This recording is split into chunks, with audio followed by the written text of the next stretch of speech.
Welcome to Jolene's Books and Writers Talk, where stories begin long before the first page, and writing is more than words on a screen. I'm your host, Jolene McFadden, and each week I sit down with authors and publishing professionals to talk about craft, creativity, and the real life behind the books. These episodes are sponsored by Southern Dragon Publishing. Please take a few seconds and hit the like button, share this and other episodes, subscribe to our channel, and even leave a nice comment below. Let's begin. Hello, my name is Lusine Torossian. I write young adult fantasy, and I am the author of the young adult fantasy novel Lightweaver, which is inspired by Armenian mythology. You're a North Florida writer, right? Yes, I am. Are you independently published or traditionally published? I was published by the Wild Rose Press. All righty. And what's the name of your first book? The name of my first book is Lightweaver, and it's definitely inspired by Armenian mythology. It's actually the third book I wrote, but the first one that got any attention. Maybe the other ones will. Their time will come. What inspired this lovely book? I've always been inspired by Armenian mythology and folklore, so that's the foundation of most of my writing. And I'm also really intrigued by powerful women who empower others. So my stories, not just Lightweaver, but actually all my stories are really about growth and finding hope in darkness. So this particular story, Lightweaver, arrived in fragments through dreams and actually one very specific nightmare. In the nightmare scene, my protagonist enters this divine testing portal of the gods, and she's tested to see how she can survive certain things that happen to her. I don't want to give too much away. Certain questions, and they actually dangle something very important to her before her so that she's very tempted to take it. But it's basically just her finding her way out of that darkness. And Tapestries, the magic system of my book is actually very intricately tied to tapestries. And tapestries were all around the walls of my childhood home. My grandmother used to pray by her bed on her knees, and she'd look up at this massive tapestry that was right on the wall by her bed. And as a 4-year-old, I used to think that's where God resided. My novel is actually, the magic system of my novel is where the souls of the stolen souls are residing. And it's up to my main character who has this ability because she's connected to the goddess of dawn, of new beginnings and renewal. And she's the one who eventually be able to extricate the souls and freedom from the tapestries. Okay, so And the sorry, please go ahead. Oh, I was just going to say that the book is also an exploration of generational trauma and how it echoes through families because of everything that her own parents have endured. She also feels it in her soul. And these are things that are taught from parent to child, especially mother to daughter. The fears, the self-preservation, the lessons that are taught and learned aren't just based on the main character's experiences, but the experiences of those who came before her. That's also part of the story. What audience age would you say that you're trying to aim for initially? So the audience I really initially write for are young adults, teenagers, because this is such a pivotal time. It's a challenging time, it's a beautiful time. And I write for them because my own childhood and my own teen experiences were so challenging. It's basically written for not just teens, but also adults who still maintain that sense of wonder, who like to experience new ideas, new cultures, identities. Even though I write for young adults, it's really for anybody who enjoys that kind of work. So the characters, are they based on real life characters or totally imaginary? I would say totally imaginary, even though it's hard for a writer not to steal from people that we know, even ourselves to a degree. But my main character, she's completely fiction. but her some of her experiences, especially her choices and her thought processes, are of course based on people I may know. That's half the fun of being a writer, is having bad guys as neighbors, that sort of thing. How I develop the plot and characters. Even though my stories are inspired by Armenian mythology and folklore, many times the characters appear to me first, then the world kind of forms around them. Sometimes one aspect of the world comes to me. For example, in my current story, my current work in progress, I have walking trees. And it's only one part of the world, but that was the idea that came to me first. And Oh, this was years ago. The idea came to me before the Lord of the Rings and came into being.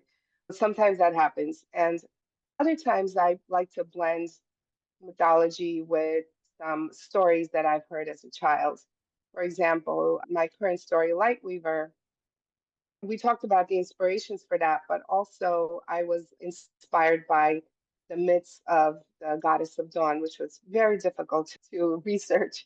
So I had to steal some information from different cultures that surround the geographic parts of Armenia.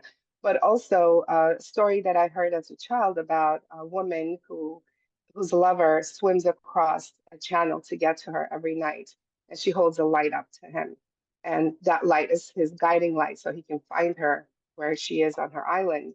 But then one night, her father discovers what she's doing and he puts out the light and her lover drowns.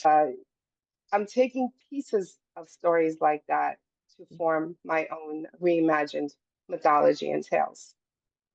that's interesting. I have heard the lovers swimming across in various cultures, Native American, and I think even the Irish and the Scottish has the same kind of story. That's very cool. It's all interwoven. You're absolutely right. Same thing with pantheon of the gods, the Armenian gods. A lot of the aspects of these gods are very similar to other cultures. So there's a lot of interweaving of stories like that. You're absolutely right.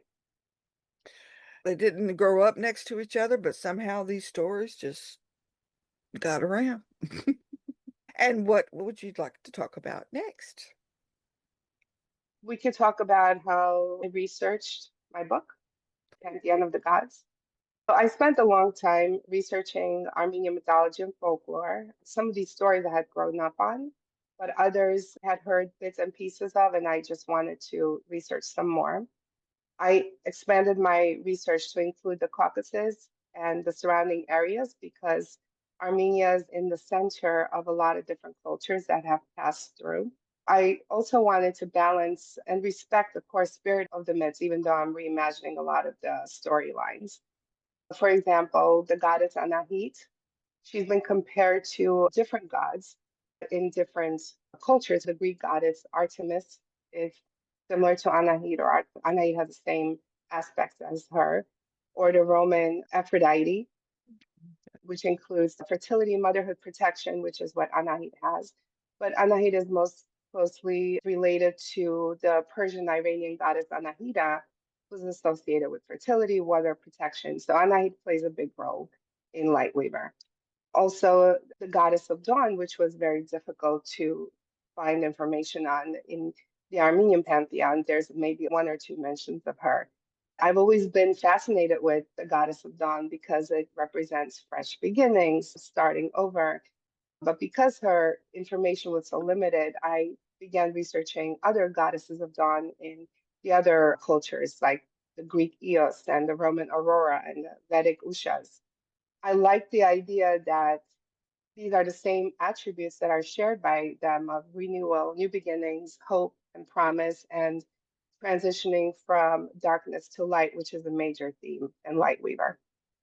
So there's not a book called Armenian Folk Tales out there that could help other writers research, is there?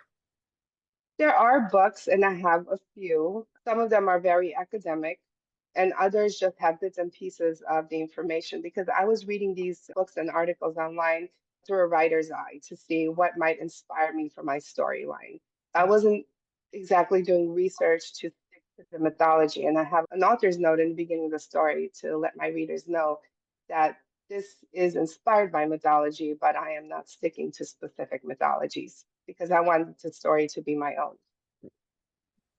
That's good. I know a lot of authors like to take the old books that were written about, like in the turn of the century.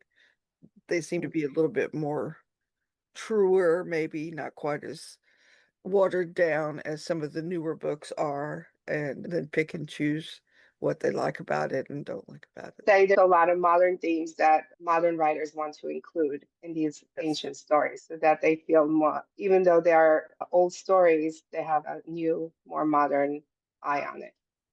I find that kids do enjoy the old stories, but they don't want to give up their modern conveniences sometimes. The book is out, of course, and it's available in all the places The worldwide. book is available. I've also been putting stuff on social media. I'm still learning social media. Whatever you can do, and if you have artist friends, try to get some original artwork if you can. That's always fun and appreciated. I hired an artist, an Italian artist who had done some covers and character art for friends who are authors. And she created my main character. I don't know if you can see this. Oh, I made a right bookmark out of it. there. That's my main character, Satya, and she's an original creation by this artist's vision. I thought she did a nice job. Very pretty. Have you used any of the AI tools to help you in your writing?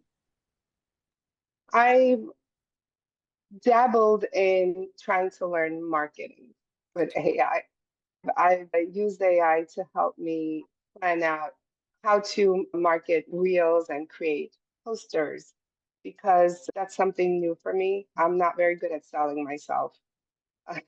So I thought AI would be helpful with that. I've used some of the wording, but it's mostly I wanted to make it my own. So I get the ideas and then I create something of my own with it.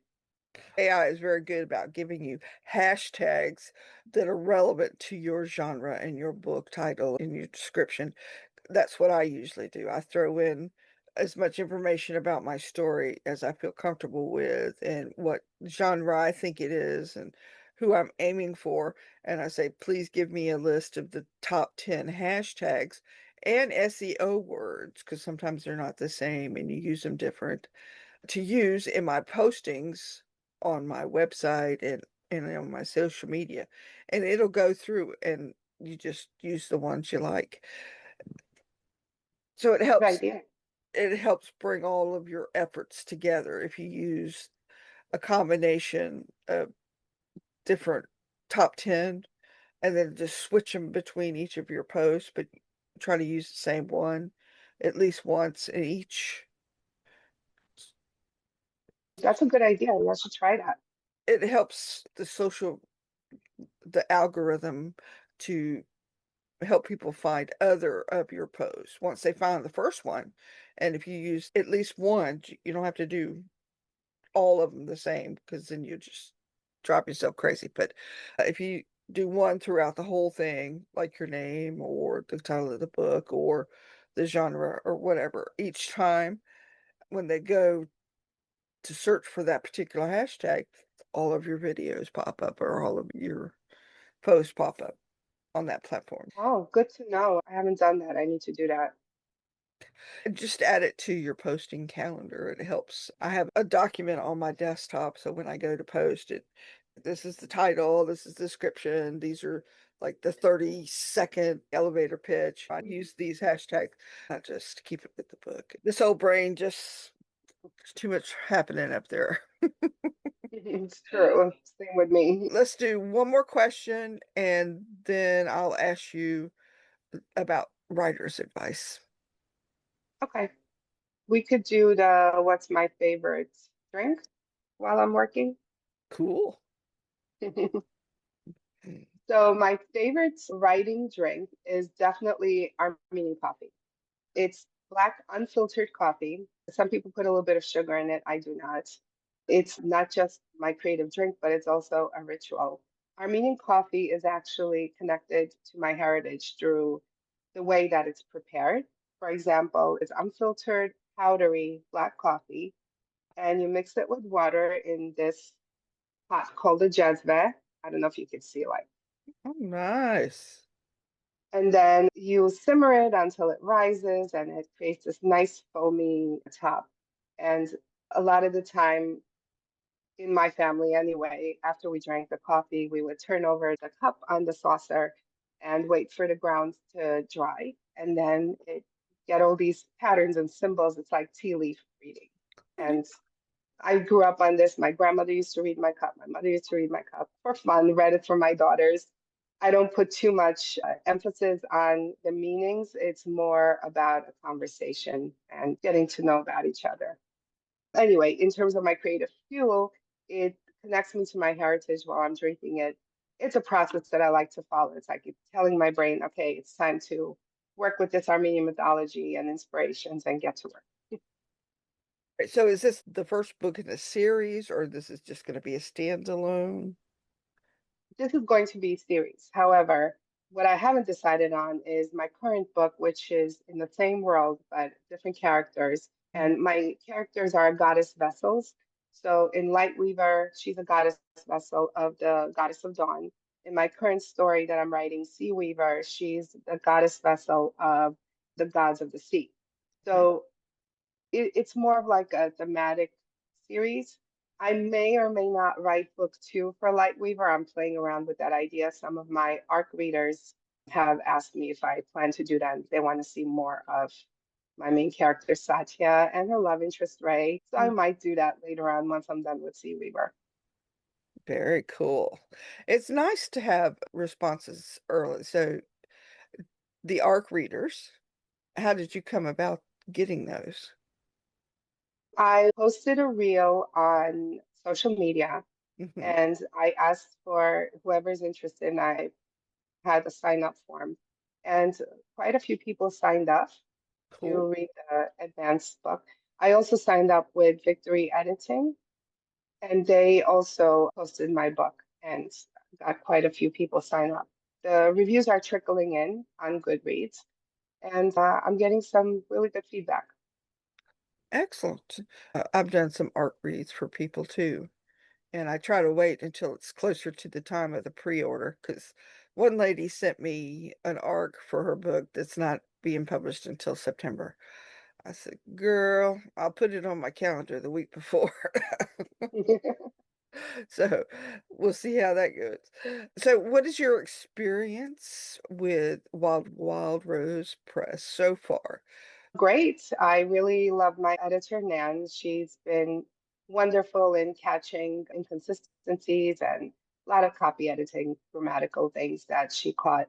So it was really nice working with someone who was so responsive and quick. I love the cover that they came up with because the symbol on the cover, actually, I have it right here, is inspired by, it's not exactly the eternity symbol, the Armenian eternity symbol, but it was inspired by it. So I thought she did a beautiful job with that. You don't see it on the physical copy of the book, but on my Kindle copy, you can see there's like a pattern on the brown here. See that? Anyway, there's a pattern in the background which makes it look like a tapestry. So the digital copy, you see that, I guess because of printing process, you can't really see it on the physical book, but it's there. That sort of distinguishes your ebook from your print books Mhm.